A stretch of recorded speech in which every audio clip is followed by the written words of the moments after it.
नमस्कार शेतकरी बंधूंनो, मी doctor D पटाईत, सहाय्यक कीटकशास्त्रज्ञ, वसंतराव नाईक मराठवाडा कृषी विद्यापीठ परभणी. शेतकरी बंधूंनो, कापूस हे महाराष्ट्रातील विशेषतः मराठवाड्यातील महत्त्वाचे खरीप हंगामातील पीक आहे. या पिकाचे उत्पन्नामध्ये घट येणाऱ्या प्रमुख कारणांपैकी किडींचा प्रादुर्भाव हे एक महत्त्वाचे कारण आहे. शेतकरी बंधूंनो, आजच्या भागामध्ये आपण या कपाशीवर येणाऱ्या विविध किडी आणि त्यांचे एकात्मिक कीड व्यवस्थापन कसे करायचे याविषयी माहिती घेणार आहोत. शेतकरी बंधूंनो, कपाशीवर जगभरात एकूण 1326 प्रकारच्या किडींची नोंद झालेली आहे. त्यापैकी भारतात 167 आणि महाराष्ट्रामध्ये 27 प्रकारच्या किडींची या ठिकाणी नोंद झालेली आहे, की जे काही या ठिकाणी या पिकाचं नुकसान करतात. आणि किडींमुळे या होणारं जे नुकसान आहे त्यामध्ये रस शोषण करणाऱ्या किडींमुळे 16 ते 27% नुकसान होते. बोंडअळ्यांमुळे 38 ते 73% नुकसान होते आणि एकूण सरासरी नुकसान जर पाहायचं झालं तर 50 ते 60% या किडींमुळे त्या ठिकाणी नुकसान होते.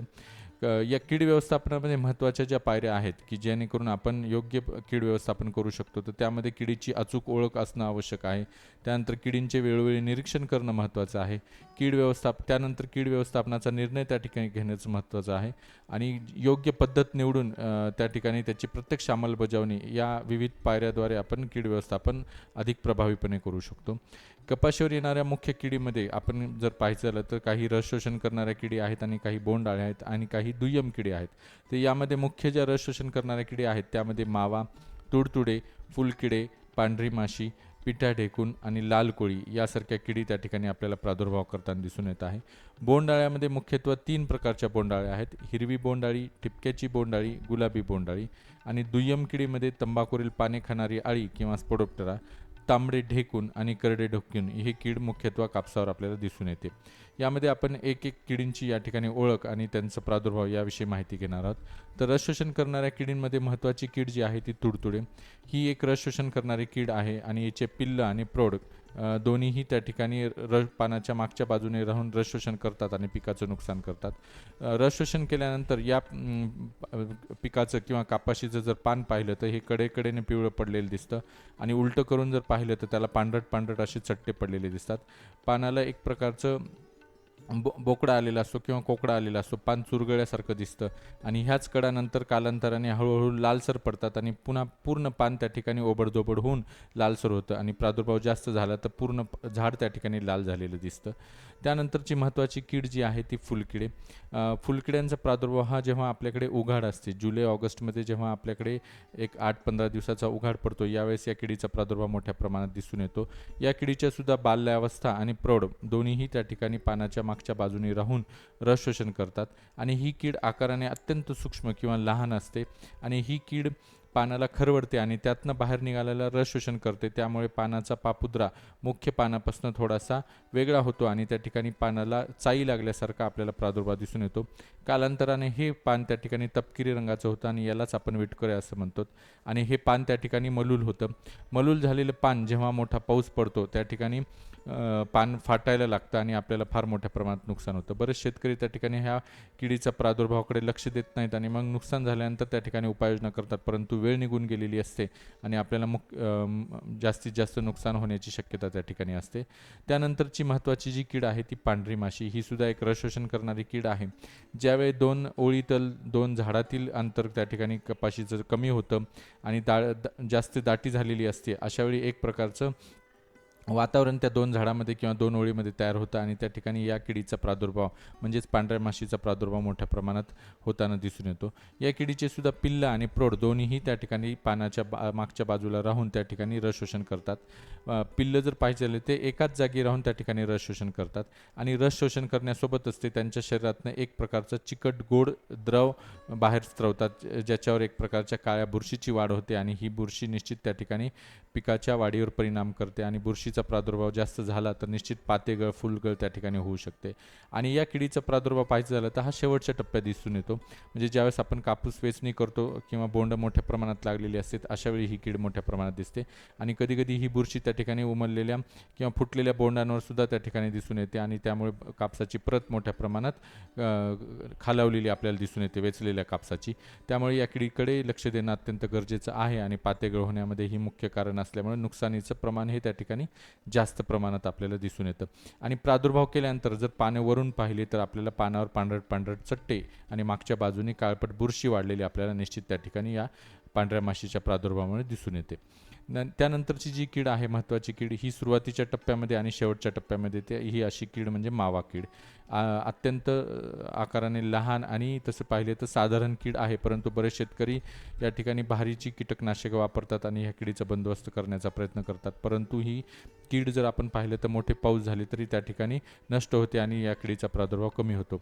म्हणून या किडीचं जर पाहिजे झालं तर हिच्यामध्ये विविध रंगछटा दिसतात. पिवळसर हिरवट रंगाचे मावा कीड ही पानाच्या खालच्या बाजूने राहून त्या ठिकाणी मोठ्या प्रमाणात रस शोषण करते आणि बऱ्याच वेळा सुरुवातीच्या अवस्थेमध्ये 2-4 पानावर कापूस असतो. अशावेळी प्रादुर्भाव जास्त प्रमाणात झाल्यावर झाडाची पानं जी आहेत ती कोकडलेली दिसतात आणि मग आपल्याला झाडाच्या वाढीवर परिणाम झालेला दिसतो. आणि शेवटच्या टप्प्यामध्ये म्हणजे नोव्हेंबर-डिसेंबर महिन्यामध्ये जेव्हा या किडीचा प्रादुर्भाव होतो त्यावेळेस कापूस फुटण्याच्या मार्गावर असतो किंवा फुटलेला असतो. अशावेळी ही कीड मोठ्या प्रमाणात रस शोषण करते आणि तिच्या शरीरातनं एक प्रकारचा चिकट द्राव बाहेर सोडते आणि हा चिकट द्राव कधीकधी आपल्याला पूर्ण झाडावर पसरलेला दिसतो आणि आपण चिकटा पडला असे म्हणतो आणि निश्चित त्यावर बुरशीची वाढ होऊन झाडाच्या वाढीवर परिणाम होतो आणि आपल्या कापसाची प्रतसुद्धा त्या ठिकाणी खालवलेली दिसते.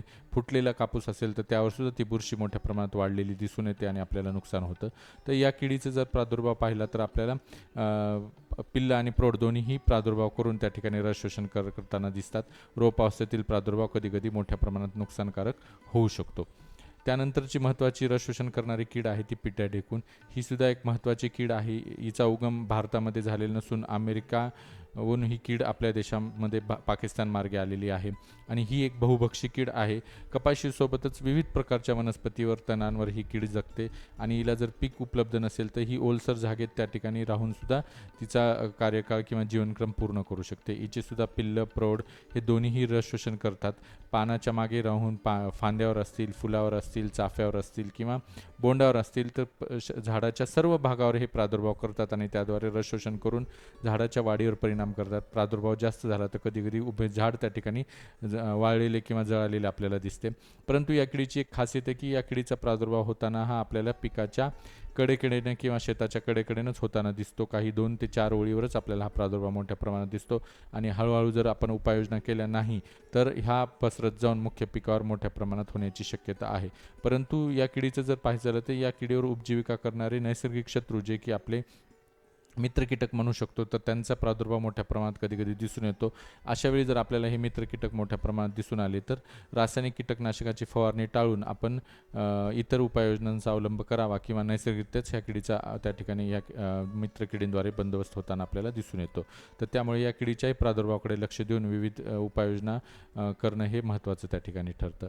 आता या रस शोषण करणाऱ्या किडीच्या काही उद्रेकांची संभाव्य कारणं आहेत की ज्यांच्याकडे आपण लक्ष देणं गरजेचं आहे.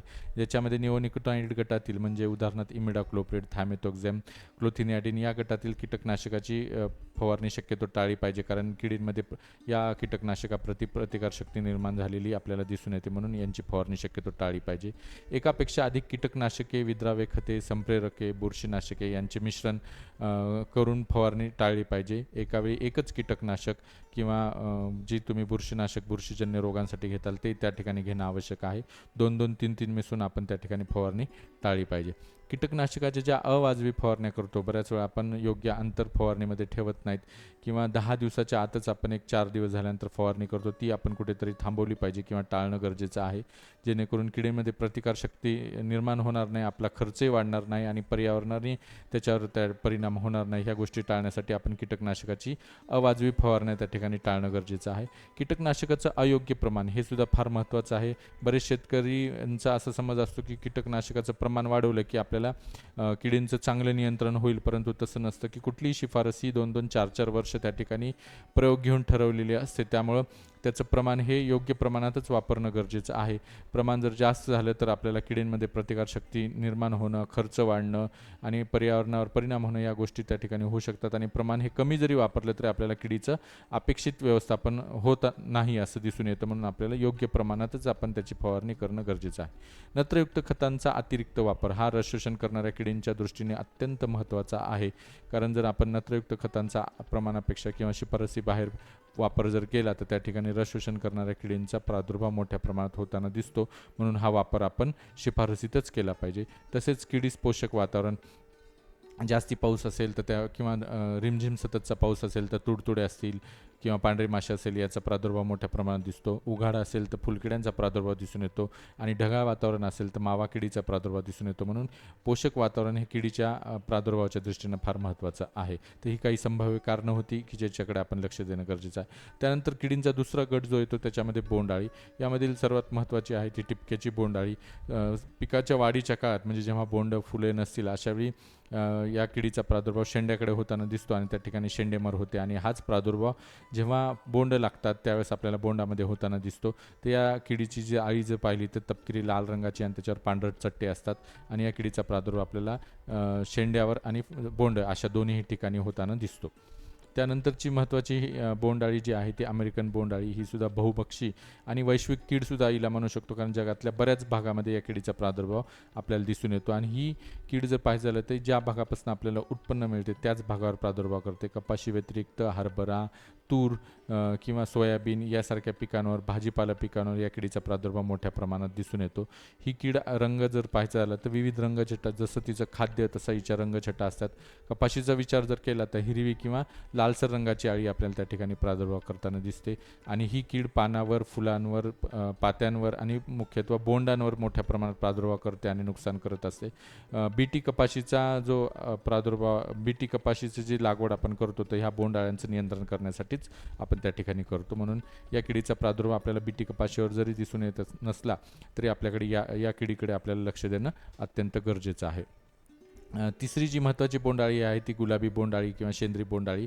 मागच्या 2-4 वर्षापासून आपल्या भागामध्ये बीटी कपाशीवर सुद्धा ह्या किडीचा प्रादुर्भाव मोठ्या प्रमाणात दिसून येत आहे.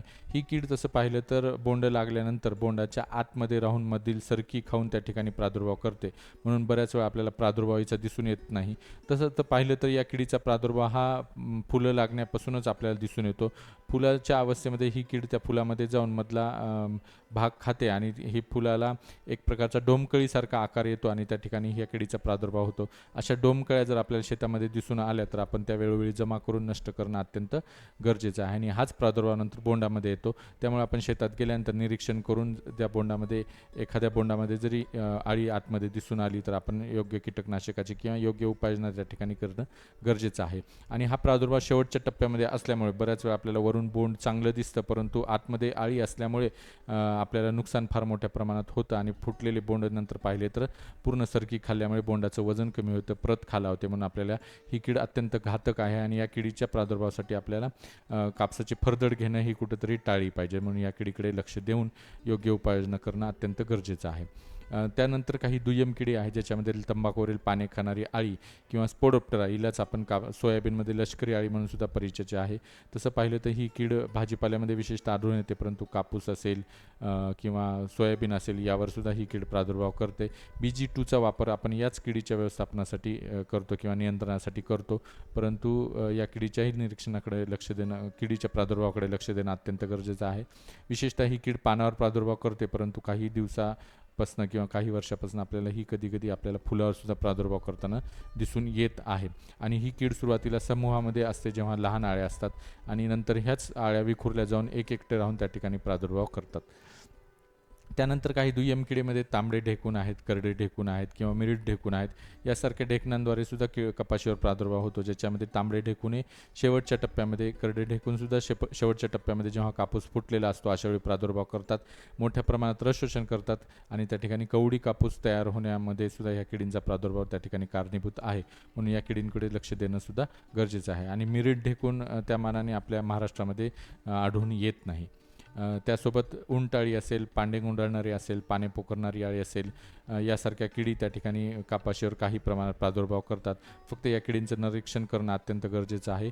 फार काही प्रादुर्भाव किंवा नुकसान करत नाहीत, म्हणून त्यासाठी फवारणी किंवा योग्य उपाययोजना करणं गरजेचं पडत नाही. जे आपण बाकी किडींसाठी फवारणी किंवा उपाययोजना करतो त्याद्वारेच या किडींचं सुद्धा नियंत्रण त्या ठिकाणी होतं. करडे सोंडे हे सुद्धा कीड किंवा ज्याला आपण ग्रीविविल म्हणतो, हे सुद्धा कीड मोठ्या प्रमाणात सुरुवातीच्या टप्प्यामध्ये पानाच्या कडा खाऊन प्रादुर्भाव करताना दिसतात. बरेच शेतकरी या किडीच्या प्रादुर्भावाकडे म्हणजे फार गांभीर्यानं पाहून रासायनिक कीटकनाशकाची फवारणी करतात. परंतु जर आपण याचा प्रादुर्भाव पाहिला तो अत्यंत नगण्य असतो, म्हणून विशेष फवारणी याला करण्याची गरज पडत नाही. खोडकीड काही विशिष्ट शेतामध्ये काही विशिष्ट झाडावरच आपल्याला कधीकधी झाडाच्या आणि जमिनीच्या जवळ खोडावर त्या ठिकाणी जर पाहिलं तर एक प्रकारची गाठ झालेली दिसते आणि त्यामध्ये अशी पांढरट रंगाची भुंगावर्गीय आळी ही त्या ठिकाणी प्रादुर्भाव करते आणि कधीकधी झाड ते कोलमडून तुटून पडतं आणि नुकसान त्या ठिकाणी होऊ शकतं. परंतु प्रादुर्भाव कमी असल्यामुळे आपल्याला फार उपाययोजना करण्याची आवश्यकता गरज पडत नाही. परंतु प्रादुर्भाव जास्त असेल तर अशावेळी आपण योग्य कीटकनाशकाची फवारणीद्वारे याचं नियंत्रण करू शकतो. त्यासोबत लाल कोळी ही एक अकीटकीय प्रकारातली कीड आहे. रस शोषण करणारी कीडसुद्धा आपण याला म्हणतो आणि ही पानावरच्या मागच्या बाजूला राहून त्याचे पिल्लं आणि प्रौढ दोन्हीही रस शोषण करतात. त्यासोबत एक प्रकारची जाळी त्या ठिकाणी तयार करतात आणि वरून जर पान पाहिलं तर हे पांढरट चट्टे पडलेले मोठ्या प्रमाणात दिसतात. काही विशिष्ट शेतामध्ये कधीकधी याचा प्रादुर्भाव मोठ्या प्रमाणात दिसून येतो. विशेषतः आपण भाजीपाला जर पाहिलं तर त्यामध्ये आपल्याला या किडीचा प्रादुर्भाव मोठ्या प्रमाणात दिसून येतो. आता या सर्व किडींची आपण ओळख तर करून घेतलं, तर याचं व्यवस्थापन जे करायचं ते आपल्याला निव्वळ रासायनिक पद्धतीनं न करता एकात्मिक पद्धतीनं करणं त्या ठिकाणी गरजेचं आहे. ज्याच्यामध्ये काही मशागतीय पद्धत आहे, ज्याच्यामध्ये शेवटची वेचणी झाल्यानंतर लगेच शेतामध्ये जनावरे किंवा शेळ्या मेंढ्या चरण्यासाठी सोडाव्या, जेणेकरून पिकाच्या अवशेषामध्ये लपून बसलेल्या जे किडींच्या अवस्था आहेत किंवा सुप्त अवस्था आहेत त्या ठिकाणी नष्ट होतील. कपाशीची धसकटे पालापाचोळा जमा करून आपण त्याचा बारीक भुगा करून त्याचं कंपोस्ट खड्ड्यात टाकावं, जेणेकरून किडीच्या अवस्था किंवा सुप्त अवस्था नष्ट होतील. उन्हाळ्यामध्ये जमिनीची खोल नांगरट करावी. कपाशीच्या शेताच्या कडेने पानाच्या चारेतील जे पडीक जमिनीतील जे किडीच्या पर्यायी खाद्य वनस्पती किंवा तणे आहेत त्यांचा नायनाट करावा. कपाशीचा खोडवा किंवा फरदड घेणं हे प्रकर्षाने आपण टाळावं, कारण याद्वारे आपल्याला बोंडअळीचा प्रादुर्भाव किंवा गुलाबी बोंडअळीचा प्रादुर्भाव मोठ्या प्रमाणात दिसून येतो. कपाशीच्या कुळातील आंबाडी असेल, भेंडी असेल यासारख्या पिकांची लागवड कपाशीनंतर किंवा कपाशीपूर्वी करू नये. त्यासोबतच बोंडअळीवरचा प्रादुर्भाव होणारे टोमॅटो, हरभरा, तूर इत्यादी पिकांची सुद्धा कपाशीच्या पूर्वी किंवा नंतर लागवड करू नये. त्यासोबत मशागती पद्धतीमध्येच रस शोषण करणाऱ्या किडींचा तसेच बोंडअळींचा प्रादुर्भाव वाढू नये म्हणून आपण जास्तीत जास्त नत्रयुक्त खतांचा वापर त्या ठिकाणी टाळला पाहिजे. शिफारसीनुसारच 2 ओळीतील किंवा 2 झाडातील अंतर त्या ठिकाणी ठेवावं. अंतर कमी केलं तर त्या ठिकाणी किडींचा प्रादुर्भाव मोठ्या प्रमाणात होण्याची शक्यता आहे. कपाशीवर किडींच्या नैसर्गिक शत्रू कीटकांचे संवर्धन करण्यासाठी आपण मका, चवळी, उडीद, मूग यासारखी आंतरपिके किंवा मिश्र पिके हे कपाशीच्या शेताभोवती लावावी किंवा झेंडू आणि किंवा एरंडी यासारखी सापळा पिके सुद्धा आपण त्या ठिकाणी लावावी, जेणेकरून मित्र कीटकांची संख्या मोठ्या प्रमाणात वाढेल. आंतरमशागत करून पीक 8 ते 9 आठवडे त्या ठिकाणी पीक तणविरत ठेवणं गरजेचं आहे, जेणेकरून पिकावर किंवा तणावर ते पिट्या ढेकून हे आहे त्यांच्यावर जगणारे मोठ्या प्रमाणात जे परोपजीवी कीटक जर आढळून आले तर ती तणे काढून त्या ठिकाणी नष्ट न करता आपण तशीच ठेवायची, जेणेकरून या परोपजीवी कीटकांचं संवर्धन त्या ठिकाणी होईल.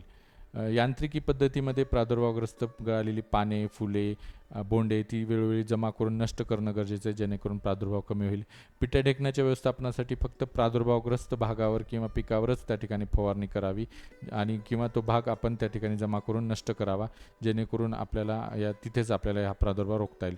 पिवळ्या रंगाला पांढऱ्या माशा आणि निळ्या रंगाला फुलकिडे हे आकर्षित होतात म्हणून आपण आणि त्या ठिकाणी चिटकून मरतात म्हणून आपण हे पिवळे चिकट सापळे पांढऱ्या माशीसाठी आणि निळे चिकट सापळे आपण फुलकिड्यांसाठी आपल्या शेतामध्ये लावावे. गुलाबी बोंडअळीग्रस्त डोमकळ्या जर आपल्याला दिसून आल्या तर ह्या वेळोवेळी तोडून त्या ठिकाणी आतील अळीसह नष्ट कराव्या, जेणेकरून आपल्याला प्रादुर्भाव कमी करता येईल. तसेच आपण बोंडअळीचे किंवा गुलाबी बोंडअळीचे कामगंध सापळे 4 ते 5 प्रति हेक्टरी त्या ठिकाणी शेतात लावावे, जेणेकरून आपल्याला याद्वारे पिकाचे किंवा किडीचे निरीक्षण त्या ठिकाणी करता येईल. कपाशीच्या शेतामध्ये पक्ष्यांना बसण्यासाठी हेक्टरी किमान 25 पक्षी थांबे त्या ठिकाणी उभारावे, म्हणजे ज्यावर पक्षी बसून आळ्या ह्या वेळोवेळी सकाळ आणि संध्याकाळी जमा करून किंवा टिपून त्या ठिकाणी नष्ट करतील आणि नैसर्गिकरित्या ह्या किडींचं नियंत्रण होईल. जैविक पद्धतीमध्ये आपण काही वनस्पतीजन्य किंवा जैविक कीटकनाशकांचा वापर करू शकतो, ज्यामध्ये 5% निंबोळी अर्क किंवा बाजारात मिळणारं आझाडिरेक्टिन जे 10,000 ppmचं आहे ते 1 मिली किंवा 1500 ppmचा 2.5 मिली प्रति लिटर पाण्यात मिसळून आपण फवारणी त्या ठिकाणी करू शकतो. पिट्या ढेकण्यासाठी आपण लिकॅनिसिलियम लिकॅनी या जैविक बुरशीयुक्त कीटकनाशकाची फवारणी 4 ग्रॅम प्रति 10 लिटर पाण्यामध्ये आपण हवेमध्ये आर्द्रता आणि ढगाळ वातावरण असताना जर केली तर त्याद्वारे आपल्याला पिट्या ढेकण्याचं सुद्धा नियंत्रण चांगल्या प्रकारे होतं. तंबाखूवरील पाने खाणाऱ्या अळीसाठी यासाठी म्हणजे स्पोडोप्टेरासाठी आपण SLNPV ह्या विषाणूजन्य कीटकनाशकाचं 500 LE हे विषाणूजन्य कीटकनाशक 2 मिली प्रति लिटर पाण्यात किंवा नोमोरियारिला या बुरशीयुक्त कीटकनाशकाची फवारणी 4 ग्रॅम प्रति लिटर पाणी किंवा 40 ग्रॅम प्रति 10 लिटर पाण्यात मिसळून फवारणी केली तर त्याद्वारे सुद्धा आपण जैविक पद्धतीने या किडीचे नियंत्रण करू शकतो. तसेच गुलाबी बोंडअळीच्या व्यवस्थापनासाठी आपण पीक 120 ते 130 दिवसाची झाल्यावर ट्रायकोग्रामाटॉइडी बॅक्टेरी या परोपजीवी कीटकाचे म्हणजेच ह्या ट्रायकोग्रामा या गांधील माशीचे कार्ड 1.5 लाख प्रति हेक्टरी या प्रमाणात जर शेतात लावले तर त्या ठिकाणी या किडीचं नैसर्गिकरित्याच नियंत्रण होताना दिसतं. म्हणून जरूर फक्त हे वापरताना एक काळजी घ्यायची की हे लावण्यापूर्वी एक 10 दिवस आणि लावल्यानंतर 10 दिवस त्या ठिकाणी कुठल्याही रासायनिक कीटकनाशकाची फवारणी त्या ठिकाणी घ्यायची नाही, जेणेकरून यांचं संवर्धन मोठ्या प्रमाणात होईल. जैविक पद्धतीमध्ये आपण मित्र कीटकांचं सुद्धा संवर्धन करणं गरजेचं आहे, कारण यांची संख्या पुरेशा प्रमाणात जर आढळून आली तर रासायनिक कीटकनाशकाचा आपण त्या ठिकाणी फवारणी शक्यतो टाळली पाहिजे. यामध्ये कॉक्सिनेलिड्स किंवा ज्याला आपण ढालकिडा म्हणतो, क्रायसोपा आहे, काही परोपभक्षी ढेकून आहेत, कातीन आहे, सिरफिड माशी आहे, त्यांची संख्या मोठ्या प्रमाणात दिसून आली तर निश्चित आपण फवारणी टाळणं गरजेचं आहे. आणि जेव्हा शेवटच्या टप्प्यामध्ये आपल्याला किडीने आर्थिक नुकसानीची पातळी ओलांडली तर आपण शेवटचा पर्याय म्हणून काही रासायनिक कीटकनाशकाची फवारणी त्या ठिकाणी करू शकतो. तर या ठिकाणी किडीची आर्थिक नुकसानीची पातळीमध्ये तुडतुडे असतील तर 2 ते 3 पिल्लं प्रति पान आपल्याला आढळून आले तर किडीने आर्थिक नुकसानीची पातळी ओलांडली असावी असं समजावं. फुलकिड्यांसाठी हीच पातळी 10 फुलकिडे प्रति पान आहे. पांढऱ्या माशीसाठी 8 ते 10 प्रौढ माशा किंवा 10 पिल्लं प्रति पान आहे. माव्यासाठी 15 ते 20% प्रादुर्भावग्रस्त झाडे किंवा 10 मावा प्रति पान आहे. पिट्या ढेकण्यासाठी 5 ते 10% प्रादुर्भावग्रस्त झाडे, बोंडअळीसाठी 5 ते 10% प्रादुर्भावग्रस्त कळ्या, फुले अथवा बोंडे किंवा 8 ते 10 पतंग प्रति सापळा सलग 3 दिवस. गुलाबी बोंडअळीसाठी 1 जिवंत अळी प्रति 10 हिरवे बोंडे किंवा 8 ते 10 पतंग प्रति सापळा सलग 3 दिवस. अमेरिकन बोंडअळीसाठी 1 अंडी प्रति झाड किंवा 1 अळी प्रति झाड किंवा 8 ते 10 पतंग प्रति सापळा सलग 3 दिवस दिसून आले तर आपण किडीने आर्थिक नुकसानीची पातळी ओलांडली आहे असे समजावे. त्यानंतर आपण शेवटचा पर्याय म्हणून काही रासायनिक कीटकनाशकाची फवारणी करायची, ज्यामध्ये रस शोषण करणारे तुडतुडे, फुलकिडे, मावा असेल तर फ्लोनिकॅमिड, बुप्रोफेझिन, डायफेन्थरॉन, फेप्रॉनिल, ॲसिफेट यासारखे कीटकनाशक एकावेळी 1 किंवा आलटून पालटून आपण या ठिकाणी फवारणी करू शकतो. तर त्याची मात्रा या ठिकाणी दिलेली आहे प्रति 10 लिटर पाणी, आणि हेच प्रमाण आपण विविध पंप वापरत असाल तर प्रति एकर या प्रमाणात या पद्धतीने वापरू शकतो. पांढऱ्या माशीसाठी निंबोळी तेल, डायफेन्थरॉन, बुप्रोफेझिन, फेनप्रोपॅथ्रिन, फ्लोनिकॅमिड, पायरेप्रॉक्झिफेन यासारख्या कीटकनाशकाचा वापर आपण करू शकतो.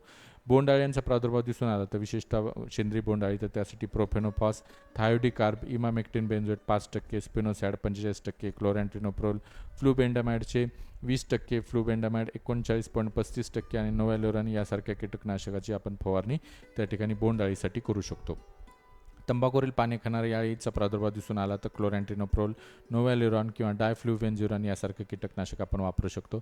पिट्या ढेकण्याचा प्रादुर्भाव असेल तर ॲसिफेट, क्लोरोपायरिफॉस, बुप्रोफेझिन हे त्या ठिकाणी फवारणीसाठी वापरू शकतो. हे फवारणी करताना फक्त त्या ठिकाणी आपण वॉशिंग पावडर किंवा धुण्याचा सोडा त्या ठिकाणी मिसळूनच फवारणी करायची, जेणेकरून त्या पिट्या ढेकणाच्या शरीरावरील मेणसट आवरण त्या ठिकाणी विरघळेल आणि कीटकनाशक त्याच्या शरीरापर्यंत पोहोचेल. त्या पद्धतीने फवारणी केली तर पिट्या ढेकणसुद्धा चांगल्या प्रकारे नियंत्रणात येईल.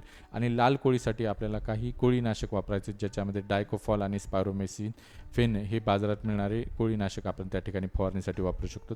हे फवारणीचं प्रमाण जे दिलेलं आहे ते प्रति 10 लिटर पाणी साध्या पंपासाठी दिलेलं आहे, आणि हेच जर चार्जिंगचा पंप असेल तर 1.5 पट आणि पॉवर पंप असेल तर 3 पट त्या ठिकाणी मात्रा करून फवारणी करायची आहे. अशा पद्धतीने आपण एकंदरीत किडींची ओळख घेऊन योग्य पद्धतीने जर कपाशीच्या किडीचं व्यवस्थापन केलं तर आपल्याला अधिक प्रभावीपणे या किडीचं नियंत्रण करता येतं. आणि एवढं करूनही काही गोष्टी आपण प्रकर्षानं त्या ठिकाणी टाळणं गरजेचं आहे. जर शक्य असेल तर पिकाच्या पहिल्या 2 महिन्यामध्ये रासायनिक कीटकनाशकाची फवारणी टाळावी, कारण त्या कपाशीच्या बियाणाला त्या ठिकाणी काही कीटकनाशकांची बीज प्रक्रिया करून ते आलेलं असतं, म्हणून आपण ही फवारणी त्या ठिकाणी टाळणं गरजेचं आहे.